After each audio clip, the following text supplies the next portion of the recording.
last October, the IPCC, the Intergovernmental Panel on Climate Change, warned us that we have about 12 years to save the planet. Because we have to turn around global warming by about 2030. And we've used up half of 1 year, so we better get busy. And today, I'm going to talk to somebody who has been working on something that I think may be one of the key tools for our saving the planet. And that is, we have to work on carbon sinks. You know, it's no longer enough just to reduce carbon emissions. We were hoping that would do the trick, but by now it's too late for that. We have to actually suck air out, carbon out of the atmosphere now and put it away in the soil or in the ocean. And there are a number of technologies for doing that, but most of them are not really ready and maybe can't be done on the kind of scale that we need, or certainly as quickly as we need. But there are two things that we can start doing right now on a big scale. And one of them is putting carbon in the soil with regenerative agriculture. That is farming in such a way as to keep the more and more of the carbon, take it out of the air and put it in the dirt. The other is similar in that it's just bigger plants, that is trees. And if we have lots and lots more trees, we'll be able to take lots more carbon out of the atmosphere very quickly and put it in the soil. And we want to keep it there. So the challenge then is, how quickly can we build forests that are really good forests, which grow quickly and which suck all this carbon out of the atmosphere and put it away, both as wood and in the soil? Well, I don't know. I've gotten very interested in forestry because it is the one thing that we can start doing big time right now. And it would be a stupendous challenge. There are now about 3 trillion trees on planet Earth, and we are losing them, although maybe the speed at which the deforestation has been going on is slowing, let's pray to God, because we really need all these trees, and we need to replace the ones that have been cut down and even add to them. So we need to create something like 1 trillion more trees on the planet, and that is one stupendous challenge, because 1 trillion is 1,000 billion. And if you can imagine what it is to plant 1 billion trees, that's pretty challenging, but 1 trillion is something else again. Now, the man I'm going to talk to today has not been trying to plant 1 trillion trees. He works on a much smaller scale, but he's doing the most gorgeous, his company is producing the most gorgeous forests. I've seen some of the videos of the work they do, and I've just been bowled over. So I want to learn from him. And I want to introduce here Gaurav Gurjar. And Gaurav is in Delhi, India, and he's working for a company called Afforest. How do you pronounce that? Okay, yeah, tell us your name again so that they hear it correctly pronounced at least once during this program. Yeah, so it's my name is Gaurav. Yeah. Okay. Well, hi. It's wonderful to meet you, and delightful to have a chance to talk about your kinds of forests, because I've seen the videos and they are spectacular. So you're using a method called the Miyawaki method of forestry, which was learned from a Japanese fellow who's in his late 90s now, if he's alive. Is he alive? Yes. Great. Okay, tell us about your work. Tell us about your company and the method that you use and what we need to learn about how to make gorgeous forests in our own backyard. So actually it started with Shubhendu, the founder of the company. He used to make cars for Toyota in India. So Dr. Akira Miyawaki came to his company for to make that company carbon neutral, to plant forests. and that's where Shubhendu volunteered for growing forest, and that's how the idea came into being. uh, and when he saw that methodology of growing forest, and which would grow so quickly and so dense, so he basically thought, "Okay, there are a lot of other ways of planting trees and doing things, but if this methodology is just lost in this factory, or if it's just not carried on, so that will be a great loss." So he took that methodology, and basically he went back to his house and planted a forest. And then uh, he took 6 days leaves and planted a forest and came back. And then when he started seeing that forest grow in his backyard, that really changed. That whatever he had heard in that workshop, or whatever happened, so seeing that forest grow, and all those birds coming back, all that life coming back, that really uh, like created or build up this idea of forming a company and planting this forest on that scale, with that same accuracy, with that same acumen, in which Dr. Akira Miyawaki did in their company. So that's how a forest came into being as a company. Mm-hmm. Mm-hmm.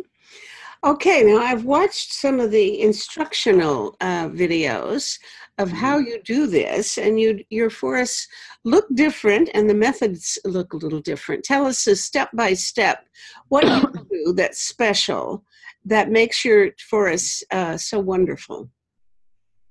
So actually, we don't do anything special.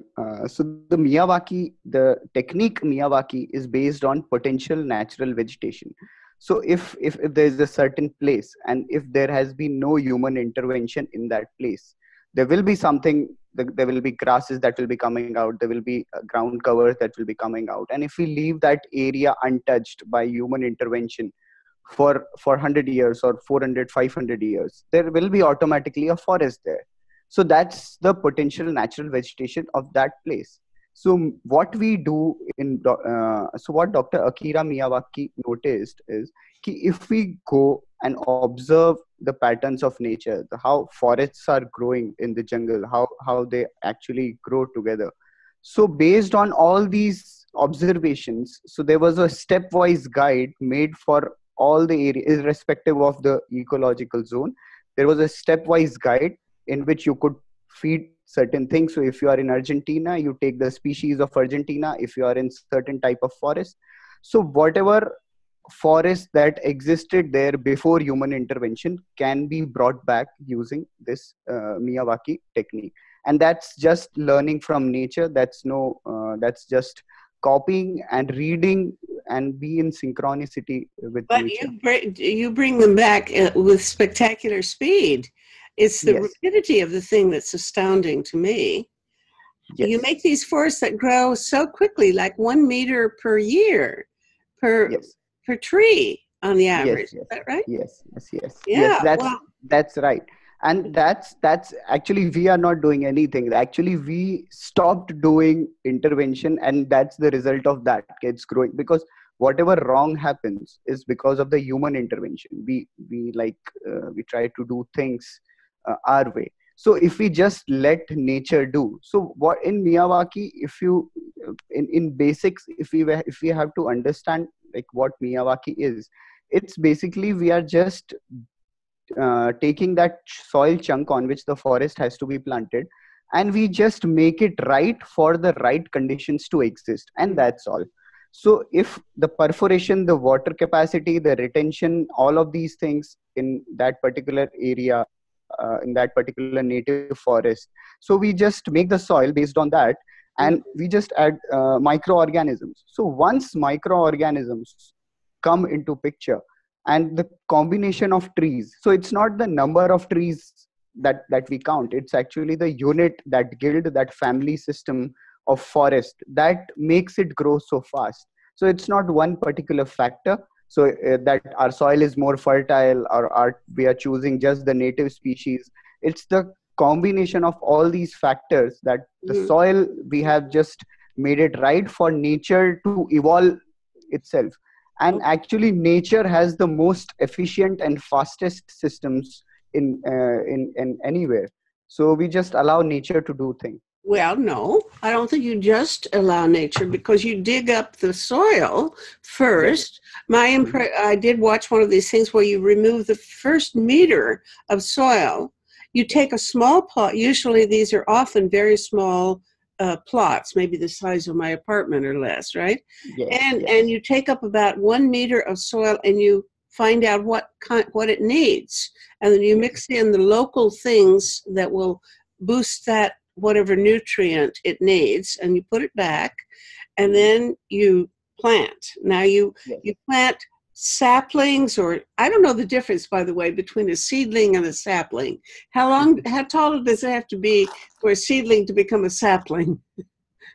So actually, what we use in Miyawaki forest for our plantations is the saplings is almost 2 to 3 feet high, or either 2 to 3 year old. So it has been nurtured in the nursery. It has hardened enough in that nursery, and that's the size that we prefer to go.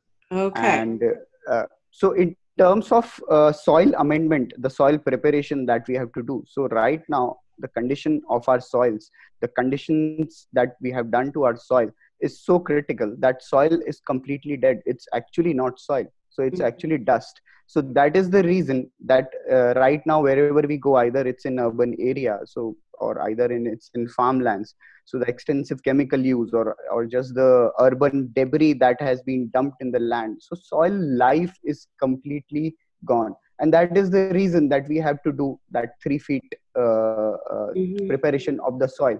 And that 3 feet chunk of that soil allows that chunk of forest to start to basically, so that's the nurture of that forest for 2 years that we have to do. And in that, we plant trees, we maintain them in the sense that for 6 months we take out weeds like any other grasses that are coming out of the, even we put mulch over it. And even if the grasses or weeds come out of that, so we have to remove that. But Mm-hmm. after 6 months or 1 year, what happens, the cycles of nature start to take over. So it's not a one step process, it's a gradual change over the 2 years that happens. Slowly, as trees grow faster, as they are so dense, they cut the sunlight completely. So whatever is on the ground, so weeds automatically starts decreasing, and over 1 year, so there will be no weeds because there's no sunlight. And then this dense forest grows like a family. So if there is some nutrient which is a waste product of some tree or some microbial lives, and some other tree requires it, so that fungal network, the root network, that all network, the web of life forms into the soil. And that's when the soil becomes alive. So Mm-hmm. it takes that process of 2 to 3 years depending on the climatic zone to for the forest to be established, not even established, to start its own journey. So Mm-hmm. after 2 to 3 years, then the gradually the maintenance again decreases. So we have observed in 3 years we can completely stop watering the plant, Mm-hmm. and trees can conserve their own water. They can generate their own nutrients. The microbial life has returned. The bird cycle, the pest cycle, all cycles are still very nascent, but they have started to come back. Yeah. And this will basically stabilize the ecosystem. This will bring back the species and establish new natural cycles for Mm-hmm. that system, that particular chunk of forest to come into equilibrium. Mm-hmm. Okay. Now, another a couple of things I noticed was Mhm. the fact that you have this diversity of plants. You Mhm. have not only you're only having local plants. You pick seeds that are already in that neighborhood and indigenous to the neighborhood. They're not alien imported species, but they've always been there in the ancient times, right? Yes. And you plant them extremely close together. That is an interesting thing for me to observe, is how densely you pack these. How close together on the average are these? So that's the spacing is that comes out from the observation in potential natural vegetation study. If you go to a natural forest in 1 meter by 1 meter space, you will find 900 seeds, and out of those 900 seeds, 3 to 5 will have opportunity and possibility of becoming big trees. So in 1 meter square space, 3 to 5 species So clubbed you together. plant. Now, the other thing I noticed that you have this notion of different levels of canopy. You have Yes. tall trees, and you don't plant another tall tree right next to it.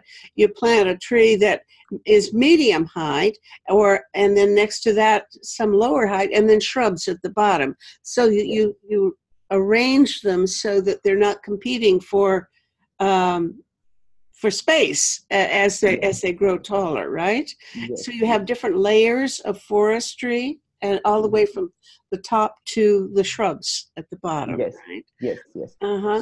So basically, we start with 4 layers. So we work with canopy, tree, subtree, and shrub layer. So we start with 4 layers and we club it together. So also it's the idea in jungles. If you just observe how jungle, so that is also on. So first thing that we do if we have to plant a forest is go visit any last remaining patch or sacred grove or any forest that is remaining from ancient times.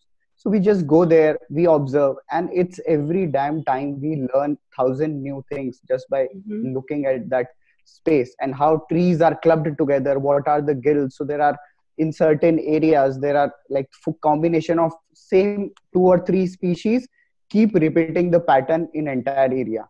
So But you will have more than three species. You'll have many different species, right?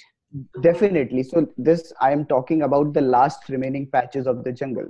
Uh-huh. If we go, so there are not many good forests like ancient forests remaining in India or anywhere in the world. So it's basically the planted forest or plantations done to replace to generate timber or revenue. Those kinds of forests are there.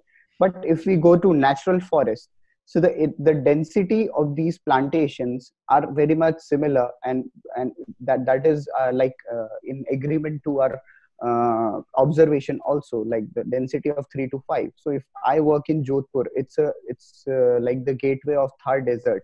So if you just observe the landscape, so in 2 or 3 4 or 5 species combination just growing out of each other fused together, and that's the guild. So those 4 or 5 combinations are the only last remaining combinations that have left in that forest. Of course there were more species, but they have been wiped out.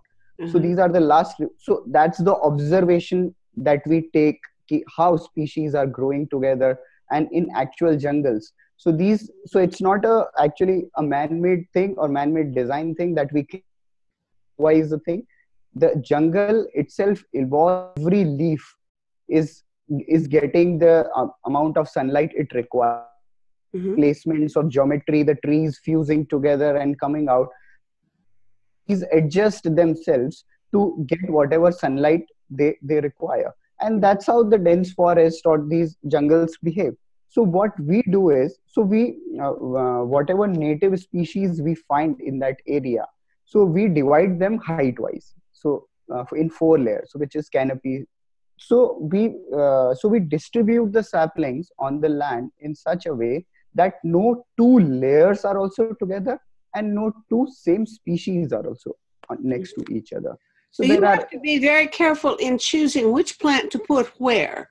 You exactly, actually exactly. measure this carefully. Uh-huh. Yes, but there are very like common sense algorithms or steps that we have created, which can be explained to people, and they can just follow step Mm-hmm. 1, 2, 3, and this distribution can be easily done. So we are right now doing these things with farmers, with engineers, with government employees. So we are hosting public workshops, and Mm-hmm. anybody is invited to come and learn.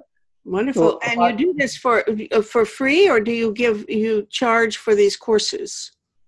So there are 2 activities that we run. Our forest is a private limited company, so we also do consultancy projects and end-to-end projects.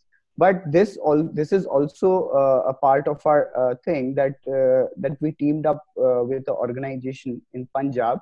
and we decided that we'll do 10 workshops and create 10 different tiny forests in different geolocations of Punjab, so that the whole generation of forest makers can be made. And actually all our methodology is completely open source, so if anybody can Everybody can see it. it's in, Uh-huh. it's in several languages available, so if anybody and I can read noticed them. you've done them in other countries, a number of other countries, so you are confident that this method will work wherever one is, as long as you're using the really local trees Yes, that yes, were ancient. exactly. And it's hard So to be sure what kind of local trees were there originally. I noticed that Miyawaki started with forests that were sacred groves around a temple, and because they had not disturbed those forests with imported seeds and so on. And there are, I guess, other parts of the world where churches, I know I've seen pictures of Ethiopia, where Ethiopia has churches all over the place, and around each one, there's a grove of ancient trees. And you get seeds from those trees if you were in Ethiopia. Otherwise, I don't know, if in Canada, you're going to have to go hunting for ancient trees. In fact, that's an interesting question, how you find the seeds and so on. Yes. But we should move on. Now, I want to talk about how we can take what you have learned, because what you are doing is obviously very careful.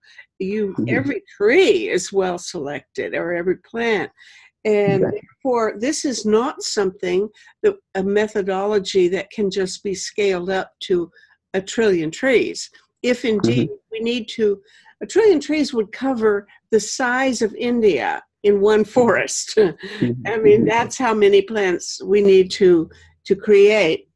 And partly, I gather, this can be done by reforesting areas that have been already degraded, or the forests have been cut down. So reforestation is an important part of it. But afforestation, which is where you get the name of your company, I gather, I gather you only take new pieces of land that are not just recently cut down, but places that have been a parking lot or a building or something, and use that. Is that right? And then build the soil up before you work. Now, a couple of things bothered me when I think about trying to use your method and cover something the size of India, spaces all over the world that will completely increase the number of trees. Well, I worry, first of all, because you dig up that soil. And that bothers me, because we are learning now that every time you turn over the soil, you expose the carbon that's in the soil to the air, and that carbon goes back into the atmosphere. And the very name of the game, the whole objective of forestry, is to take carbon out of the air and put it in the soil and keep it there. So that means the new method of it's an ancient method, but at any rate, the approved desirable method of agriculture is no-till farming. Insofar as possible, you don't want to plow or spade or turn over the soil or expose it to the air. But here you go. The first thing you do is you dig up a full meter of soil and aerate it. Well, what can you do? Have you been giving any thought to how to do that, how to improve the soil without doing that? Why I say this is the only method that can reach to masses. So we are talking about the native species. The best library of knowledge about native trees is the local communities, not the scientists, not people like us. So it's the oral traditional knowledge and integration of life with trees that has sustained these forests, or whatever is remaining in terms of sacred groves, or whatever these spots are left. These are left because of the belief system of the people. And so we have a place in Jodhpur, 4 kilometers from our site, which where 363 people were cut down of Bishnoi communities. It's a world famous story of Chipko Andolan, how tree hugging movement The started tree in hugging movement, yes. Uh-huh. in the 17th century started. So that tree is still not allowed to cut down. So not even a dried branch in our location where we are situated in Jodhpur.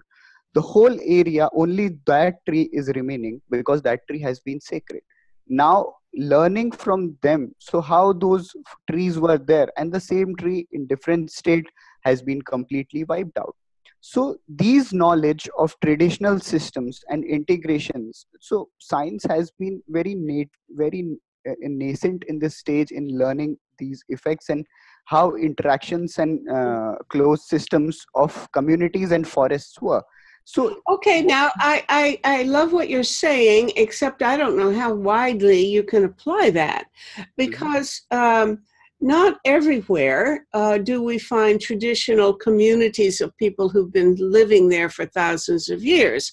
That's true in India, but it's not true in Canada. We don't. I mean, we do have some indigenous tribes of Indians who know more about how to take care of the soil and the trees than the settlers, us settlers.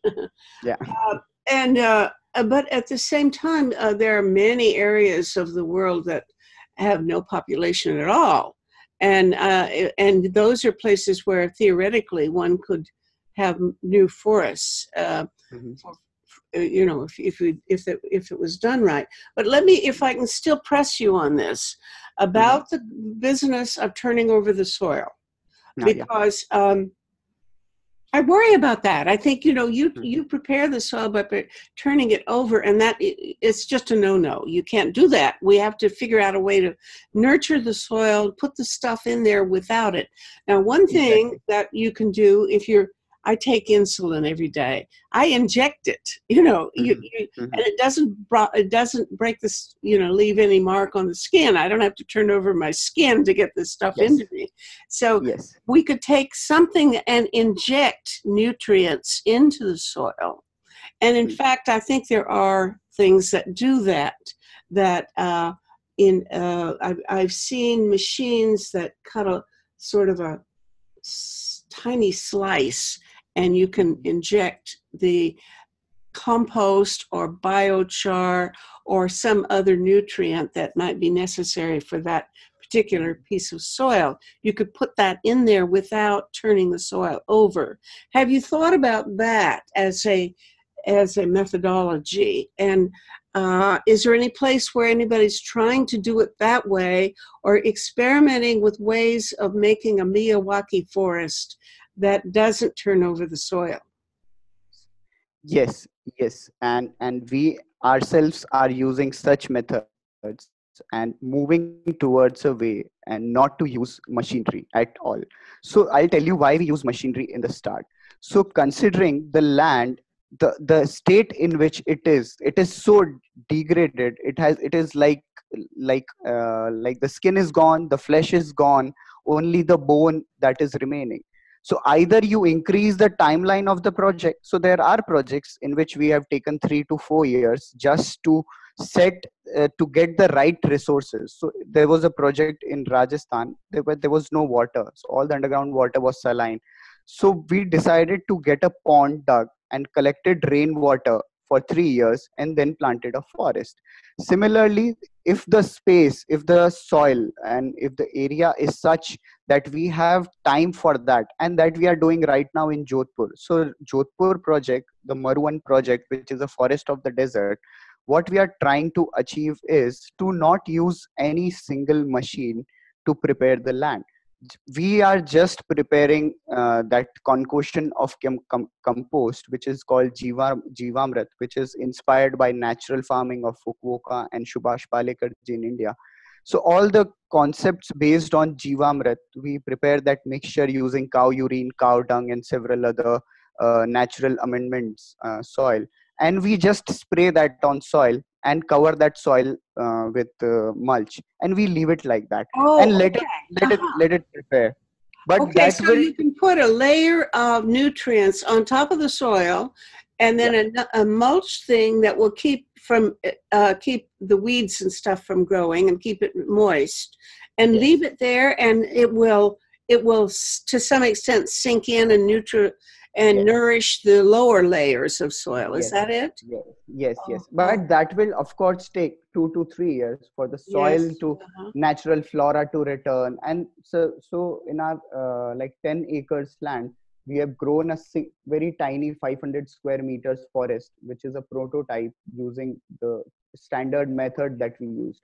Now you Remaining, you don't you mentioned not using machines. Is this an article of doctrine that you shouldn't ever use machines, or is it just I practical reasons? it destroys a lot of things. So just by running on the ground, it compacts. So we are Yes. trying to, and this method right now is in a research phase. We are still, because that forest will grow and then we'll see the results and how comparable are they to the normal standard plantations that we do. But that requires time scale of 5 years to prepare land for certain time and then grow forest. Mm-hmm. So, and even in the machine use, that's the only one time work. So that's the one time bed that you are preparing, and that after that you can't even walk on that. So the trees are so Oh, dense. you don't. You can't even walk into the forest because it's so thick. Yes, yes, it So, is. So, okay. Now, but so the we other, designed. if I can try to be disagreeable, because I'm trying to be critical here and really think of what the problems are in Hmm, scaling up your methodology. So yes. I clearly do not think there are enough people on the planet to by hand plant 1 trillion trees. That is just not possible. I mean, if every human being went out every day and planted trees, we wouldn't make it. Mhm. So we have to use machines of some sort, I'm sorry to say, because I understand that you don't want to compact the soil by driving these heavy things over there. But we've got to find another way that's going to enable us to plant more trees quickly and in a way that has some promise of succeeding. Now, I've looked at, there are machines that plant trees. They're not necessarily a whole lot faster than people. The ones that I've seen, maybe twice as fast or something, and they're not as good. And we know that the trees don't apparently live as well or survive as well. But there are tree planting machines, and obviously that's not something that's going to appeal to you, nor would it appeal to me if I thought there were enough people. But then I'm worried about other things like all this business of weeding them. For the first year or so, or maybe 2 years, you're going to have to weed these, pull up the weeds, or I suppose you don't believe in pesticides, do you? Or No, no, of course not. any kind of a chemical that's going to eliminate any plants, right? Definitely, definitely. So Okay. all our methods use all the locally sourced material. It's just if you just come to India and you'll just find these things in abundance everywhere, because it's agricultural based economy. So there's abundance of agriculture waste, and there are no ways of disposing that waste. And we are using those materials because it's just the same material. The soil has formed into a plant, and that plant has gone, and that is agriculture waste. So we use that agriculture waste to close that cycle and put it back into soil. Okay, so And you collect the residue, the litter from leaves and fallen branches and whatever, and you make yes. that like a compost. No. So actually what we do is when we go on a land, we take soil samples, and which is like one from the topsoil, another from the subsoil, which is like 1 meter deep. So to study the profile of soil, to get the study of soil, and just by getting the texture of soil, that kind You of try thing. if the local grain is millet, you try to stick with millet. Yes, yes. Uh-huh. And if it's available, because right now in Rajasthan or Punjab or anywhere in India you go, millets revolution, you'll have only three cereals, Right. rice and wheat. So we have abundance of that material also. So that can also be used. Sugarcane bagasse is there, coconut, cocoa peat is there, like that. Okay. Well, I'm sorry. I'm going to keep pushing you on this because I'm trying to see how we can take anything that you've learned and scale it up. And what you're doing is so much dependent on the human labor of the community that I think that we need to absolutely encourage that everywhere in the world. And I don't think that's enough. I think we've got additional challenges of just plain planting more trees than human beings can possibly do. And therefore, there are a number of different issues like how to do it using the technology that might be invented. There are, for example, there's a whole tradition of using seed bombs. I've seen an image of planes flying over, I think in Thailand. They were trying to reforest some of their areas by dropping out of the planes hundreds of thousands of these seed bombs, which are, they take a piece of clay and other dung and things like that and mix it together and put some seeds in it. And then they dry these until they're hard, and then they drop them. People have often been used to just throw them around and see where they land and will they come up and that sort of thing. It's kind of fun thing to do. But in this case, they were trying to do it on a massive scale with lots and lots of these seed bombs.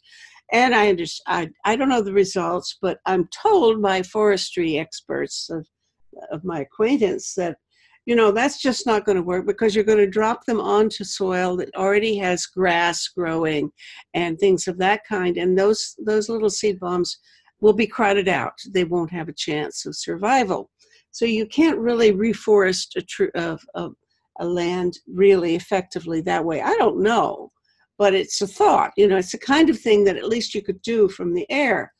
And I wish somebody would actually do, calculations of how you could make that as effective as possible. But then the question is, of all these plants that are already there, the weeds or the grass or whatever, it's going to crowd out seeds. So you have to plant individual trees that are already a foot or two high, right? And that, you can't scale that up. I don't know how to do that with a trillion trees. That's not possible. Or, of course, inconceivable. All right. Now, how about all this weeding that your community has to do? If we could get the trees planted, somebody's still got to water them and take the weeds out for a while, right? For the first year or two. And there are not going to be enough people to do that. Now, I've heard of mulching as a way of reducing the amount of weeding that you need to do, because if you put down wood chips or other mulch like old leaves that you've collected and make a layer of that will smother any other plants coming up. But that has to be done, I presume, by hand too. You can't just come along and dump a truckload of mulch and cover your, can't be done. Give me some good ideas. What are you guys experimenting with that might be technologically more conceivable that you could do on a mass scale? How can we learn from you messages and technologies that we can scale up and do on many times the size of the forest that you are building? So one thing that comes to my mind, or I keep thinking on, is when we tell people to grow forests, so they tell, oh, that's so much effort to maintain them, that so much effort will be needed to do these much forests. But on the counter, how much effort have we already put in destroying the ecosystems? It's much less compared to that. How much resources do we need to make those big technological marvels, or airplanes, or fossil fuel, whole complete industry of civilization that has been running? So we have put effort, and that is why we have built that. And we definitely have capacity to put effort. It's just the direction. If we put that effort on regenerating the land, then definitely we can do it. It's not unachievable. And in case of what I feel of planting things with drones and big machinery, so I just doubt where all the resources of building those drones and another technology and these machines will come from. Will we cut more forests to get those resources and get these things made and then plant? So it's basically a vicious cycle that we are in, and we are not able to figure out where to start. So right now, what I feel is the best thing is to do a thing which is most easy, most achievable, and and basically in which we don't have to put much effort. We don't require much effort. We just need facilitation skills as a species, as a human beings. And nature has the most fast, most efficient systems which will come back. You just leave a land like that, there will be tiny plants that will come out that act as first aids. So we are actually not doing the things right. It's just bad design. It's not any crisis. It's just simply bad design that we can do. And in terms what I feel of people are the only source which can do this thing. There will be no machinery, there will be nothing that we can do. It's just the people that will do. Yeah, I wish I could agree with you. I really do, and I do agree that your method is absolutely the best in the world.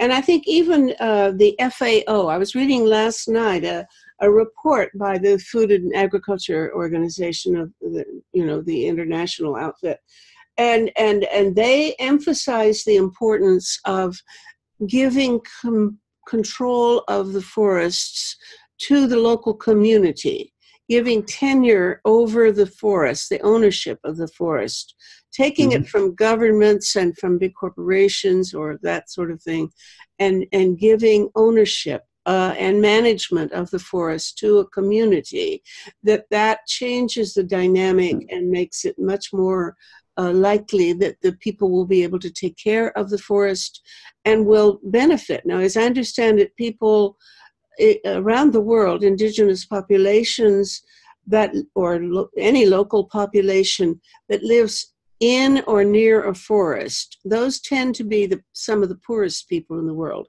Poverty is correlated strongly with living near a forest. And that what has to happen is that the forests there should be improved and given, they should be given control of the forest and taught how to manage it for their own benefit, because there are many food resources in the forest that they can and do depend on. A lot of the food comes from the forest, whether it's picking mushrooms or hunting animals in the forest for meat, or picking fruit and nuts and so on. That's where a lot of the food comes from. So I absolutely don't disagree with you at all. And I worry about the fact that that there is simply no other technology that is capable at the moment of sequestering the gigatons of carbon that need to be sequestered before the year 2030, which is now 11 years away. Yes. By 2030, we have to double let's put it this way, we have to cut in half the amount of emissions that are going in the atmosphere. And we can't do it just by cutting emissions. We actually have to take stuff out and put it away. And your little forest things, as absolutely wonderful as they are, cannot do that job. We have to do it on a bigger scale than that. Yes. And Yes. governments, I think, are in a position, if they get the idea that this has to be done urgently, they can mobilize, whether it's send the army out to plant trees or do something. They have planes that can drop seeds or drop these little pods full of gelatin that contain seeds that they're shooting into the ground. These drones thing. We did a talk show with some people in Britain that have this thing called biocarbon engineering, and they shoot their pods full of tree seeds into the soil and so on. So we don't know. And I want forestry departments all around the world to get busy trying to solve these questions of how effective is that, and what's the survival rate of this kind of tree planted in this kind of method. What do we have to do to increase the probability that the right kind of tree can be planted where it will grow very quickly and absorb the most amount of carbon within 10 years or so. Because and I understand that big trees these old trees are wonderful because they contain huge reservoirs of carbon that they've accumulated over 400 or 500 years of life. And we don't want to cut them down, but they're not they don't sequester more carbon very fast. The plants that sequester the most carbon very quickly are the young ones while they're growing quickly, and they're big. So can you give us some advice about what kinds of if for example, well, let me think. Your trees grow very quickly. Your trees in these forests the Miyawaki method of forestry, your trees grow faster than ordinary trees, right? Yes. Yeah. And your trees sequester more carbon because of the density and the nutrients and the fact that their roots are close together and make a mesh. Is that right? Yes. Yes. Okay. I've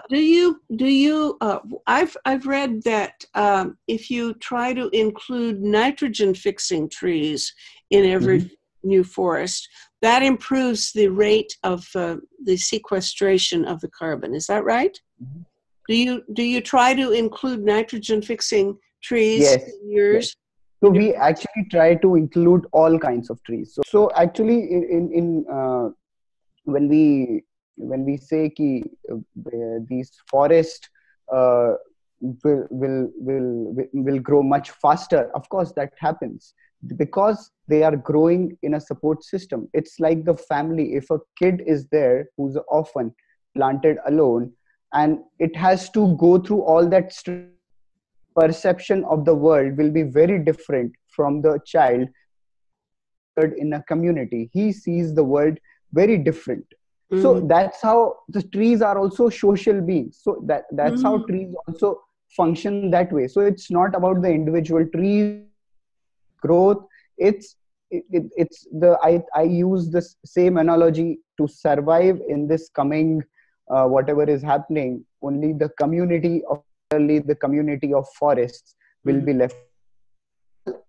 Every other thing which has no support, which has not been involved, which is not in coexistence with each other, will be wiped out, just like failed mutation. And it's not a new process. It has been happening on Earth several times. So this time also it will happen. But those communities, those guilds, those support systems are our future. And I think we very much still have hope to preserve whatever is left and build upon that. No scientist will know better about forests than a common villager who herds his goats. He knows which bird comes on that tree, which plant or leaf his goat will eat, which area not to take his herd so that area is regeneration.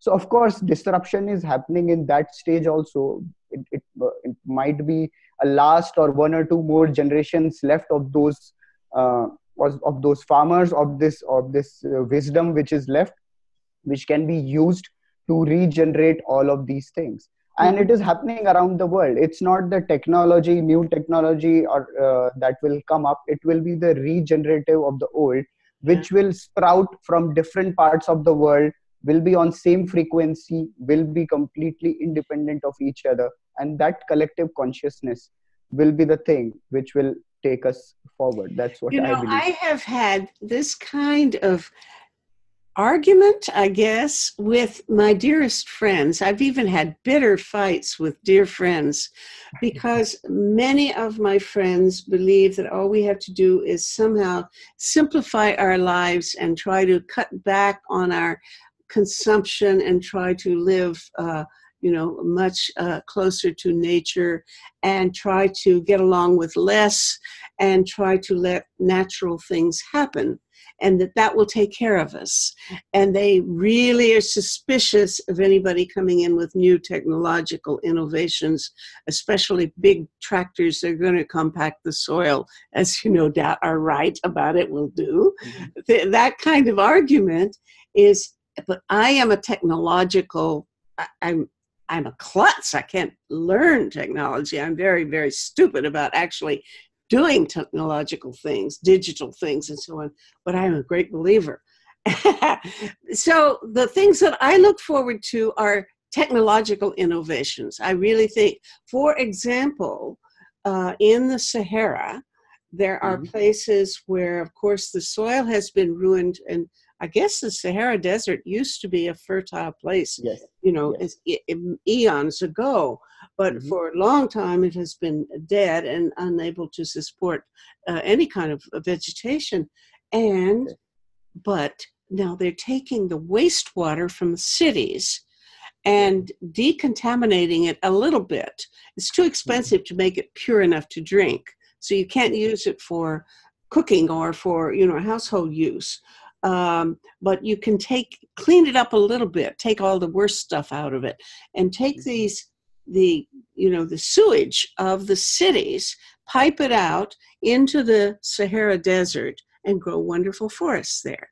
Well, now that is a technological invention. It's something that I think is that kind of thing I'm looking for as a solution. And it's just the opposite of what you want to do. Exactly. No, actually, so we are not completely against technology. But we'll have to be very particular about choosing the technology. The human species, like it's the thing we do, we realize almost 100 to 150 years that we have been doing this thing wrong. So in 4 generations, we'll realize whatever decisions, like Green Revolution, when it came to India about chemical agriculture, it was a major breakthrough that was happening. We took 60 to 70, we took 40 to 50 years to realize what harms it has been causing. So it's about choosing the technology right. So right now, the technology that we choose is based on different parameters than the parameters we need right now. It's the resources, it's the money, it's the scalability that any innovation or any machine is built. So if we have right technologies, if we have right approach to machines, definitely we need these things. And this is the only way, the balancing out. It's not the going back to caves and forming those bunkers. It's about choosing the right technology. Yeah, now that's why I think the big push that governments should be doing now is greatly increasing research on exactly solving those questions. What are the side effects, the harmful consequences of using, let's say, the Green Revolution? What should be foreseen as the consequence of doing this, and understand that in advance so you can work out these, what to do, solutions to these problems. I think these things really, that forestry should be booming as an industry, not as to build, not for the timber or the logging industry. Unfortunately, many forestry departments are under the influence very much of trying to make money for these big companies, but rather how to solve exactly these challenges of using new innovations, technological innovations, in a way that is really helpful and not destructive. And they need to do a lot of research on what kind of species will grow together in what areas, under what kinds of soil, etc. There's a huge amount of research that needs to be done. You know what's happening in my city? I'm a professor, retired professor at the University of Toronto. University of Toronto is going to close down their forestry department, the oldest forestry department in Canada. And why? Well, I guess they think they don't need our forestry anymore. I don't know. But what I think that they should do is say, boy, we've got 1,000 questions we want you to answer. Put aside some of the stuff that you've been doing research on. That can wait. Here's what we need answers to quickly. Get busy and let's hire some extra people to help you do it and train some more foresters. And we should be booming instead of shutting things down, because that's where scientific knowledge is needed to help you guys, you know, not to help you because you need to help us, but we need to learn from you and see how we can take the methods that you're using and what happens if we have a machine that plants trees or that does some weeding, or how do we get water to the places where the new forests need water. And if we could get water there easily, you know, we'd be home free. I imagine we could build a lot more forests. Yes. And so on that technology of transporting water and applying it adequately where it's needed at an affordable, you know, a price of energy, the amount of energy it takes to do it and so on. We need to do all answers to all of those things. So I want to stay in touch with you and keep learning from you. And I really want other people to find out. Tell us about your website. You have Afforest is the name of your company. And is that .com or .what? Yes, and .com. And if people go there and look at that website, you're going to find out some amazing things about these gorgeous forests. And that can be done in lots of places. I mean, city, you know, you can take a vacant lot, or I think there's such a thing as, you know, I've heard of guerrilla gardening, where people just, they don't know who owns this piece of land, but it's vacant. So they plant trees. I think that's what we ought to be doing, you know, and take our chances. Okay. So thank you. Our time is up and I have to say goodbye for now, but I really appreciate this. And I hope I haven't given you too hard a time. No. Give my good wishes to your whole company and God bless. You're doing wonderful work, and thank you so much. Okay. See you. Bye. Bye. This conversation is one of the weekly series Talk About Saving the World, produced by Peace Magazine and Project Save the World. Please visit our website at tosavetheworld.ca, where you can sign the Platform for Survival, a list of 25 public policy proposals that, if enacted, would greatly reduce the risk of 6 global threats to humankind. Come back next week for another discussion of a serious global issue.